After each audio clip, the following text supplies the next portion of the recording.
समाधान। नमस्कार, आदाब, सत श्री अकाल मित्रों, स्वागत है एक बार पुनः समाधान कार्यक्रम में आप सभी का। कल हम चर्चा कर रहे थे कि कुछ लोग अपनी नकारात्मक वृत्तियों से दूसरों के अंदर भी नकारात्मकता पैदा कर देते हैं, उनके जीवन में भी जहर घोल देते हैं। एक हॉस्पिटल के बाहर बहुत सुंदर 4 पंक्तियां लिखी हुई थी।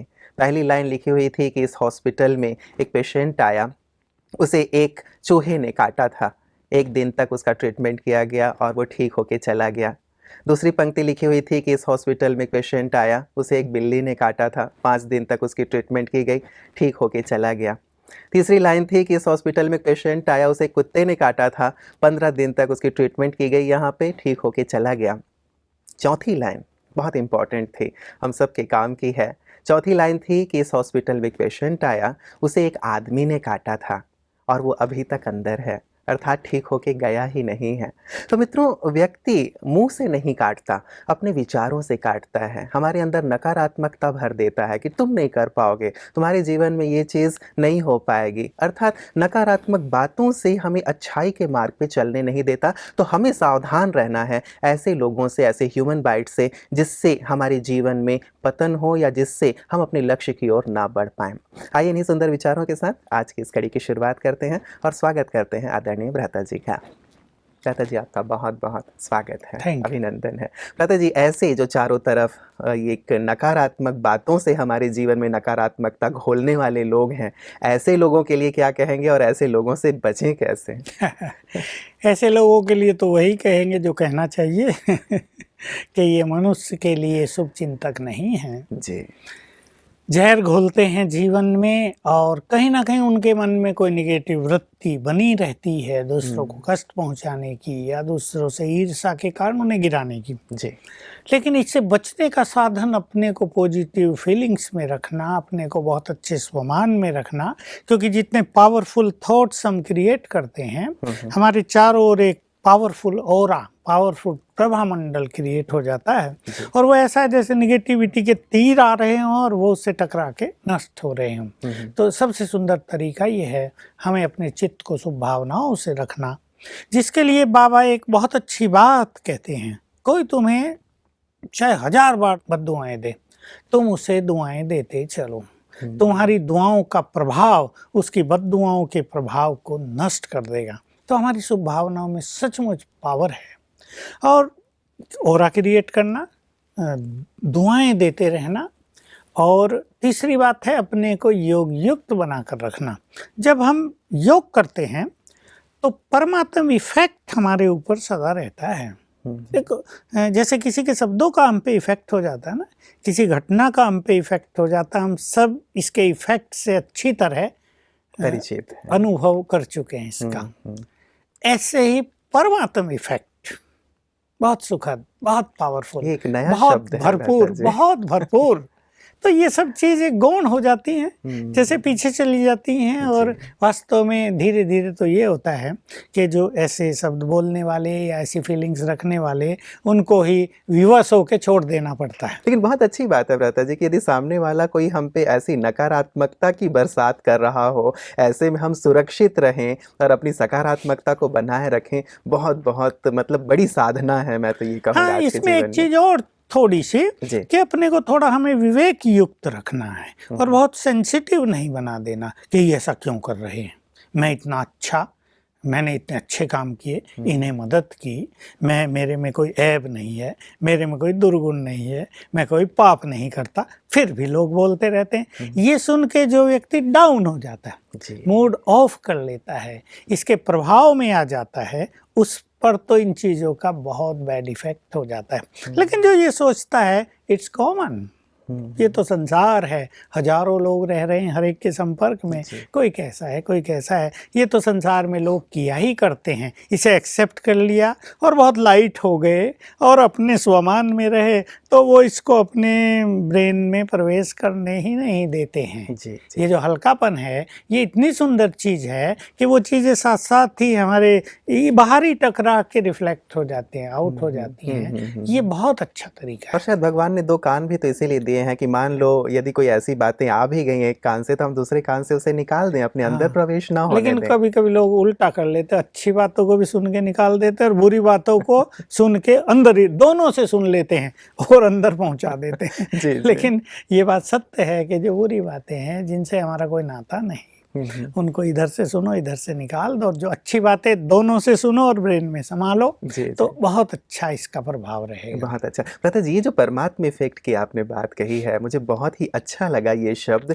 हमेशा उनका ही प्रभाव हमारे ऊपर बना रहे, संसार की बातों का हम पे प्रभाव ना पड़े, इसके लिए क्या करें हमारे भाई-बहन? देखिए, थोड़ा सा सवेरे से ही अपने को इस परमात्म इफेक्ट में ले आना चाहिए। जी। जो लोग बहुत देर से उठते हैं वो समझो इस इफेक्ट को मिस कर देते हैं, लेकिन सवेरे उठकर परमात्म साथ की गुड फीलिंग कर लेना, कि ईश्वरीय खुमारी में आ जाना, ईश्वरीय नशे में आ जाना, भगवान मेरा साथी है, मैं भी स्वयं बहुत शक्तिशाली हूँ, और जिसे स्वयं भगवान साथ दे रहा हो उसको तो भला डरने की क्या बात है। जिसे स्वयं भगवान आगे बढ़ा रहा हो उसे कोई क्या रोकेगा। जिसका भाग्य निर्माता स्वयं भाग्य विधाता हो उसके भाग्य को कोई क्या बिगाड़ेगा। ये कुछ नशे के सुंदर संकल्प जिनको संसार नहीं रोक सका, उसे भला इनकी छोटी बातें क्या रोकेंगी। जिसके साथ भगवान हो उसे ये तूफान भला क्या करेंगे। ऐसे नशे के, खुमारी के कुछ संकल्प मनुष्य को अपने अंदर क्रिएट कर लेने चाहिए, तो देखो ब्रेन भी एनर्जेटिक हो जाएगा, उसमें नई क्षमताएं आ जाएंगी, क्योंकि ब्रेन में बहुत सारी योग्यताएं, टैलेंट्स छुपे हुए हैं, वो दबे हुए हैं, कहीं ब्लॉक्ड हैं, कहीं उनके ऊपर दूसरी लेयर आ गई। इन संकल्पों से वो सब हट जाती हैं और नई चीजें इमर्ज हो जाती हैं। तो एक ये कर लेना चाहिए। दूसरा, परमात्म इफेक्ट के लिए रोज ईश्वरीय महावाक्यों का आनंद लेना। आजकल जब हम ये बात कहते हैं तो लोगों की एक थोड़ी एक्सक्यूज इसे कहीं आता है कि काम बहुत है, सवेरे बच्चों को भेजना है स्कूल में, उन्हें नाश्ता देना है, या अपने पति को या भाइयों को ऑफिस के लिए तैयार करके देना है, टिफ़िन देना है, तो समय नहीं मिलता हमें। तो सवेरे का टाइम इस कारोबार में गुजर जाता है, और वही टाइम तो बहुत सुंदर है। तो इसमें ये कर लेना चाहिए कि जिन्हें मुरली कहते हैं, ईश्वरीय महावाक्य, वो इससे पहले ही 15 मिनट अवश्य पढ़ लेनी चाहिए। और जब इस कामकाज में मनुष्य बिजी रहे तैयारी में, तो कुछ ना कुछ अंदर प्रैक्टिस चलती रहे। यही सब, मेरे साथ तो स्वयं भगवान है, उसकी किरणें मेरे पर पड़ रही हैं, मेरा भाग्य तो बहुत सुंदर है, मैं तो बहुत भाग्यवान हूँ, वाह बाबा तुम्हें पाकर तो मैं बहुत सुखी हो गया, तुम्हें पाकर तो मैंने सब कुछ पा लिया। तो ईश्वरीय महावाक्य पढ़ने से ये चीज़ें जागृत रहेंगी। बस ये होगा स्वयं को सवेरे सवेरे परमात्म प्रभाव में ले आना, और सारा दिन में भी अगर 2-4 बार भी बीच बीच में इसको याद कर लिया जाए तो मनुष्य का मन भी बहुत बैलेंस में रहेगा। जो कामकाज के कारण कहीं उसे इरिटेशन हो जाता है, कहीं अब बहुत लोग एक साथ ही आ गए, उल्टी सुल्टी कोई बात भी कर रहा है तो टेंशन भी हो जाती है। डॉक्टर्स को मैं देखता हूँ वही बात पेशेंट बार बार पूछ रहा है, तो वो उनको कह भी रहे हैं तो इरिटेट हो जाते हैं, तुम्हें बता नहीं दिया। अगर परमात्म प्रभाव में हम इस तरह रहेंगे तो हम एक बहुत सुंदर बैलेंस मेंटेन कर सकेंगे। और ये जो इरिटेशन जिसके कारण तो हैं, वो कारण होते हुए भी हम अपने मूड को बिल्कुल एक रस रख सकेंगे। इस तरह परमात्म प्रभाव के अंदर रहने का हम थोड़ा थोड़ा अभ्यास अवश्य करें। बहुत ही सुंदर बात भ्राता जी आपने छेड़ी है, और सचमुच इस प्रभाव में यदि हम रहें तो लगता है कि कोई समस्या रहेगी ही नहीं। जो परमात्मा छत्र छाया में रहता हो, जिसके सिर पे परमात्मा का हाथ हो और निरंतर उसकी स्मृति हो, तो मुझे लगता है कि समस्याएं तो बिल्कुल नगण्य हो जाएंगी, या बिल्कुल तिनके की तरह हो जाएंगी, उड़ जाएंगी, ऐसा लगता है। भ्राता जी, आज के जो मेल हैं हमारे, मैं उनकी ओर आपको लिए चलता हूँ। ये पहला मेल हमारे पास आया है। एक बहन लिखती हैं कि ओम शांति सूरज भाई जी, मेरे रिलेटिव एक भाई हैं जो सिगरेट छोड़ना चाहते हैं लेकिन छोड़ नहीं पा रहे हैं, तो मुझे उनके लिए क्या करना चाहिए। वैसे रेगुलर मुरली पढ़ते हैं, बिजनेसमैन हैं, ज़्यादा टाइम नहीं निकाल पाते सेंटर जाने के लिए, तो मुझे उनके लिए क्या करना चाहिए ताकि उनका सिगरेट छूट जाए। सिगरेट वो पीते हैं, हाँ, लेकिन यही तो शुभ भावना रहता है जी, ये समाधान परिवार की बहुत बड़ी विशेषता है। परिवार के लिए तो हर एक को अच्छी फीलिंग रहती है है। जी। और उसमें भी वो व्यक्ति जो सिगरेट छोड़ना चाहता है पर छोड़ नहीं पा रहा है, हाँ, हाँ। उसके लिए सहज हो सकता है। कुछ लोग तो ऐसे हैं जो पीते हैं और उन्होंने स्वीकार कर लिया है हमें ये पीना है और ये छूटेगी नहीं। अब मैं 6 फुट का इंसान इस 3 इंच की सिगरेट के अधीन हो गया हूँ। वैसे मनुष्य सारे संसार को वश कर लेना चाहता है और वैसे एक 3 इंच की सिगरेट के वश रहता है स्वयं। तो उनका तो हाल कोई क्या कहें, बयान नहीं किया जा सकता। पर वो व्यक्ति जो सिगरेट पीने की अपनी आदत से मजबूर हो गया है जी। और चाहता है मैं इससे मुक्त हो जाऊं, और जिसने ज्ञान भी लिया है, हालांकि ज्ञान लेने वाले बहुत सारे, मैं कहूँगा 95% लोग तुरंत इन चीज़ों को छोड़ देते हैं। केवल 5% के ये केसेस जैसे सामने आते हैं जो कहते हैं हमसे छूट नहीं पा रहे। कभी कभी ऐसे लोग हमारे सामने आते हैं, नहीं तो सब यही कहते हैं जिस दिन से बाबा के पास आए सब ये बुरी आदतें छूट गई। तो एक तो इन्हें जो हमारी होम्योपैथी मेडिसिन हमारे यहाँ आबू में मिलती हैं, हमारे होम्योपैथी डॉक्टर्स देते हैं, उसका सेवन कराना चाहिए। जो भी आए माउंट आबू में और यहाँ के हॉस्पिटल से, होम्योपैथी डिपार्टमेंट से, सिगरेट छुड़ाने की खास, शराब छुड़ाने की अलग, तंबाकू छुड़ाने की अलग, लेकिन सिगरेट छुड़ाने की अलग गोली वो देते हैं। तो ये एक तलब है ना, ये एक इच्छा है, तो वो उस तलब को समाप्त करेगी। एक तो ये प्रयोग इनको करना चाहिए। दूसरा, जो ये बहन इनकी बहुत अच्छा प्रयोग कर सकती है कि सवेरे 5 बजे, ये टाइम हम इसलिए कहते हैं कि प्रकृति शांत होती है, मनुष्य का मन भी शांत होता है, उसका सबकॉन्शियस माइंड जगा होता है, मनुष्य के अपने विचार भी उस समय सुंदर होते हैं। कोई भी व्यक्ति उस टाइम उठा हो तो उसके मन में पाप के विचार नहीं आ सकते, सुंदर विचार ही आएंगे। तो 5 बजे ये उनको वाइब्रेशंस दे, 10 मिनट समझो इनको डिवोट करना है उनके लिए, 10 मिनट योग के सुंदर वाइब्रेशंस उसे दें और याद दिलाएं कुछ बातें। तुम देव कुल के हो। ये सिगरेट, जब तुम देवता थे तो क्या तुम सिगरेट पीते थे? अपने उस देव स्वरूप को जरा इमर्ज करो और देखो मेरे हाथ में सिगरेट है, कैसा लगेगा? घृणा आ जाएगी सिगरेट से। तो इन्हें स्मृति दिलाएं सवेरे 5 बजे, निश्चित रूप से वो सोए होंगे, याद आएगा तो जागृति आएगी, हो मैं परम पवित्र आत्मा देव कुल का एक भांति और ये सिगरेट के बस हो गया हूँ। दूसरी चीज, इनको याद दिलाना है कि तुम भगवान के बच्चे हो, सर्वशक्तिवान की संतान हो, तुम बहुत शक्तिशाली हो। ये सिगरेट तो कुछ भी नहीं है, तुम तो बड़े बड़े व्यसनों को, बड़े बड़े विकारों को छोड़ सकते हो। छोड़ भी दिए होंगे उसने। जिसने काम को जीत लिया उसको सिगरेट को छोड़ना क्या बड़ी बात है। जिसने क्रोध को जीत लिया उसके लिए सिगरेट छोड़ना एक खेल है। केवल दृढ़ इच्छा की जरूरत है, बात केवल दृढ़ इच्छा की है। जब मनुष्य दृढ़ इच्छा रख लेता है तो तलब लगने पर वो, और कुछ ये आजकल सुगंधित कई चीज़ें मिलती हैं, मुखवास जिसे कहते हैं, वो खाएगा तो उस टाइम को पास करेगा किसी भी तरह, और नहीं तो थोड़ी चाय पी लेगा, वो तलब हट जाए। लेकिन जिसको करना है, दृढ़ इच्छा है, वो इसे छोड़ सकता है। तो इस बहन को अपने भाई के लिए ये 2 बातें रोज सवेरे 5 बजे याद दिलानी है, 10 मिनट योगदान करना है, तो निश्चित रूप से उसमें आत्म जागृति आती जाएगी। तीसरी बात भी याद दिलाएं कि तुम तो भगवान के बच्चे हो, अब उसका आदेश है इन व्यसनों से तुम मुक्त हो जाओ।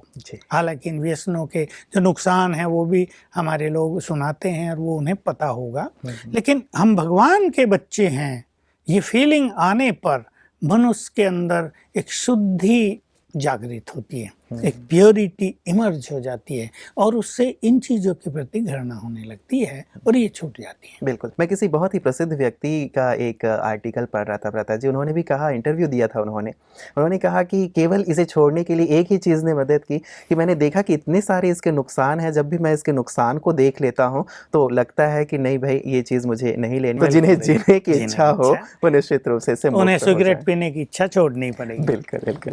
ये मेघा जी हैं और ये कहती हैं, I am 28 years unmarried girl. मैं ब्रह्मा कुमारी के साथ 2 साल से जुड़ी हुई हूँ। I attend Murli class daily. I am in little bit confusion. एक तरफ तो मैं बाबा से दूर नहीं होना चाहती, बाबा का सपूत बच्चा बनना चाहती हूँ, दूसरी तरफ विचार आता है कि ऐसे अकेले जीवन कब तक चलेगा, भले ही बाबा साथी हैं मगर जीवन में कोई स्थूल साथी भी तो ज़रूर चाहिए। तो मन में एक दुविधा की स्थिति पैदा हो गई है कि मैं क्या करूं? एक कन्या का ये सोचना लाजमी है और माँ बाप भी यही सोचते हैं कि हमारी लड़की भला अकेले कैसे जिएगी। दुनिया बहुत गंदी है आजकल, अकेले रहना, लोगों की बुरी दृष्टि, गुंडे लोग आ जाते हैं, कई तरह के कॉम्प्लिकेशंस हो जाते हैं। परंतु मैं अपनी इन बहनों को जो बहुत पवित्र हैं याद दिलाना चाहूँगा कि देखिए, जो लोग मैरिज कर चुके हैं, जिनको साथी मिल गए, सोच लें वो कितने सुखी हैं। आज ही मेरे पास 5 फ़ोन आए सवेर सवेर, लगातार वही फ़ोन आते रहे कि हमें घर से निकाल दिया है, सास ने दहेज की बहुत मांग की है, अब घर भेज दिया है, दहेज लेके आओ नहीं तो यहाँ आना नहीं। दूसरे ने कहा मेरा पति बहुत शराबी है, अभी छोटी आयु की ही 28-30 साल की, मेरा पति बहुत शराबी है, मेरे को मारपीट करता है, मैं अपने घर आ गई हूँ, क्या करूँ। अब इधर माँ बाप और भाई कह रहे हैं वापस जाओ, वही तुम्हारा घर है। मेरी रूह कांपती है वहाँ जाते हुए, उसका रात को आना, आंखें लाल और शराब पी के आना और मुझे गाली गलौज और मारपीट करना, तेरी माँ ऐसी है, तेरी बहन ऐसी है, उनको ये कर। गाली देने वालों का तो कोई, उनको तो मैनर्स ही नहीं होते। तीसरा फोन आया कि बस बिना कारण उसका किसी और से है और वो उसने मुझे कहा तुम घर से निकल जाओ, मेरा कोई तुमसे लेना देना नहीं है, मेरे साथ तुम दुखी रहोगी। अब मैं क्या करूं। अब देखिए, साथी हैं, ये एक की कहानी नहीं, ये लाखों की कहानी है। साथी हैं लेकिन सुख नहीं है। इसलिए हम इन अपनी पवित्र बहनों को राय देना चाहते हैं। निसंदेह अकेला रहना थोड़ा कष्टदायी तो होगा, लेकिन जहाँ परमात्मा साथ हो, जहाँ भगवान जिम्मेदारी ले रहा हो, जैसे शादी की उसने जिम्मेदारी तो ली थी लेकिन निभाता कोई नहीं है, भगवान जिम्मेदारी लेता है और सदा निभाता है, उसमें संपूर्ण विश्वास रखना चाहिए। लेकिन केवल इस संकल्प से काम नहीं चलेगा कि भगवान साथी है। अगर ये पवित्र जीवन जीने का एक बहुत बड़ा निर्णय लेती हैं तो इन्हें योगी भी बनना पड़ेगा। हो क्या रहा है कि बहुत सारे लोग पवित्र जीवन बाबा का बनकर जीवन बिताने का संकल्प और अपना सेवा भी करेंगे बाबा की, ये सब संकल्प बहुत अच्छा करते हैं, लेकिन ये संकल्प नहीं करते कि हमें योगी बनना है। तो इससे क्या नुकसान होता है कि अंदर कहीं ना कहीं एक खालीपन, एक अभाव, किसी की तलाश, किसी साथी को ढूंढने की इच्छा बराबर बनी रहेगी, क्योंकि ह्यूमन नेचर है, वो अकेला नहीं रह सकता। लेकिन अगर वो योगयुक्त हो जाए तो उसे सोचने की जरूरत नहीं, उसके लिए स्वयं भगवान सोचेंगे, वो साथ निभाएंगे, वो उसे साथ देंगे, उसको साथ है ये उनकी ओर से गुड फीलिंग आएगी और तब ये समस्या समाप्त हो जाएगी कि मुझे कोई स्थूल साथी चाहिए। तो मैं तो कहूँगा कि जब भगवान मिला है, जन्म जन्म स्थूल साथियों के साथ रहे हैं, सुख दुख दोनों देखे, कहीं सुख भी मिला तो कहीं बहुत परेशानी भी मिली है। हम ये नहीं कहेंगे सभी का जीवन ऐसा है, बहुत अपने गृहस्थ जीवन को एंजॉय भी कर रहे हैं, लेकिन बहुत लोगों के लिए ये एक बहुत बड़ा श्राप भी बनकर आ गया है।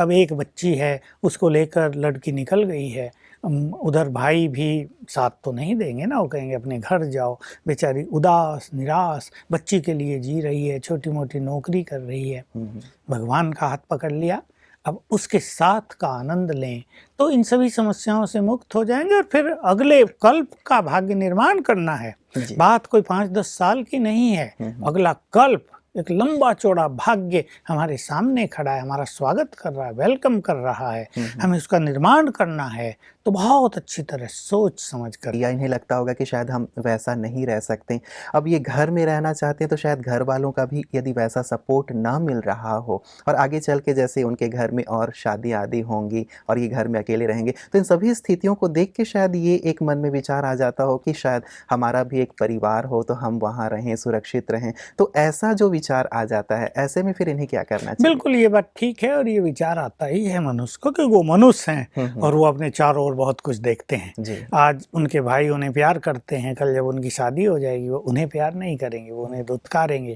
कहेंगे निकल जाओ घर से, ये तुम्हारा घर नहीं है, ये हमारा घर है। उनकी जो भाभियाँ आएंगी वो भी उनसे अच्छा सलूक नहीं करेंगे, आजकल ये हो रहा है। तो वो ये सब भी देखती हैं, इसलिए मनुष्य बाध्य हो जाता है ऐसा विचार करने के लिए। और वो ये भी देखती है कि हमारे यहाँ डिसिप्लिन्ड लाइफ है, और स्पिरिचुअल लेवल को मेंटेन करने के लिए स्ट्रिक्ट डिसिप्लिन बनाना परम आवश्यक है। जैसे रामायण में है ना, लक्ष्मण ने सीता के चारों ओर एक रेखा खींच दी, इससे बाहर न जाना, इससे बाहर जाओगी तो गड़बड़ हो जाएगी। लेकिन वो बाहर गई तो रावण ने उसका हरण कर लिया। तो ये मर्यादाओं की लाइन हमें अपने चारों ओर खींचनी पड़ती है। देखिए, एक मर्यादित लाइफ, एक डिसिप्लिन्ड लाइफ, वास्तव में it becomes strong life, independent life. तब हमारी मर्यादाएं, हमारी प्योरिटी हमारे लिए सुरक्षा कवच बन जाती हैं, लक्ष्मण रेखा की तरह। इसलिए जिसको कुछ करना है उसको कुछ डिसिप्लिन्स तो फॉलो करने ही पड़ेंगे। हमारे यहाँ भारत की कल्चर ऐसी थी कि कन्याओं को बहुत अच्छे डिसिप्लिन माताएं बचपन से ही सिखा देती थी। अब वो एजुकेशन का दूसरा रूप हो गया तो वो सब मर्यादाएं नष्ट हो गई हैं। न कोई किसी को सिखा रहा, ना कोई किसी की मान रहा। लेकिन एक स्पिरिचुअल लाइफ को मेंटेन करने के लिए, अपने जीवन में एक महान स्पिरिचुअल टारगेट को प्राप्त करने के लिए एक डिसिप्लिन लाइफ को तो अपनाना पड़ेगा ही, भले वो थोड़ी कठिन भी हो। इनको तो हम कठिनाई तब मानते हैं जब हमारी अपनी कुछ दूसरी इच्छाएं होती हैं। अगर हम इनको ही अपना मान लें कि हमारी उन्नति का यही मार्ग है तो कितना अच्छा होगा। मान लो किसी को ये कहा जाए कि तुम 10 बजे के बाद घर से बाहर न निकलना, बाहर बहुत नुकसान होता है, आतंकवादी घूमते हैं, अपहरणकर्ता घूमते हैं, चोर लुटेरे घूमते हैं। अगर वो इसको स्वीकार कर ले कि ये मेरे लिए कल्याणकारी है, वे बाहर निकलना इस टाइम अच्छा नहीं रहेगा, तो बहुत सुखी। और वो मान लो सोचो ये क्या बंधन, मुझे तो क्लब में 10:30 बजे ही जाना है, मुझे तो पिक्चर देखने वहाँ जाना ही है, और कोई केस हो जाए तो उसके लिए वो भारी पड़ जाएगा ना। तो डिसिप्लिन्स को, मर्यादाओं को स्वीकार कर लेना वो हमारे लिए कल्याणकारी हैं। जो मार्ग हमने चुना है उस पर उनका होना परम हितकारी है, ये मानकर अगर हम उसे एक्सेप्ट करेंगे तो वास्तव में ये हमें भारी नहीं लगेगी और तब बहुत ईजी हो जाएगा। बिल्कुल, मतलब ये जो मर्यादाएं हैं उनसे जो होने वाले लाभ हैं, शायद उसकी ओर ध्यान देने की आवश्यकता है कि मर्यादाओं में कितना आनंद है, कितना सुकून है या कितनी उन्नति है। शायद उसकी ओर ध्यान ना दे के हम ये देखते हैं कि ये कितने कठिन है, ऐसा रहना शायद सहज या संभव नहीं है, तब जाके परेशानी होती है। रति जी, एक विशेष बात और, जो कन्याएं हैं, अब मान लीजिए दोनों प्रकार से है कि एक तरफ शादी का राह है और एक तरफ ये है कि पवित्र जीवन जीना है। लेकिन अब यदि एक कन्फ्यूज़न वाली स्थिति रहती है, धीरे धीरे उम्र बढ़ती भी चली जा रही है, और जैसे आपने कहा कि घर में यदि रहें तो नियमों में रहें तो बहुत अच्छा है, लेकिन यदि इस प्रकार से वो नहीं कर पा रही हैं, यदि लगता है कि नहीं मन में विकारों का ही वेग बहुत ज़्यादा है या परिवार का भी दबाव है, मान लीजिए मन में ये भी है कि हम पवित्र रहें लेकिन परिवार का दबाव है कि नहीं विवाह करो, ऐसे भी कई प्रकार के प्रश्न आते हैं, तो ऐसी हमारी जो बहनें हैं वो क्या करें? देखिए, इसमें ये है, अगर उनके अंदर वासनाओं का वेग बहुत ज्यादा है, लेकिन वो सुन के तो कह रही हैं कि पवित्र बनना चाहिए, लेकिन वास्तव में उनके अंदर वो शक्ति है नहीं, इसलिए वो डर रही हैं थोड़ी कि इधर चलें न चल पाएं, इसलिए तो शादी कर लेना अच्छा है।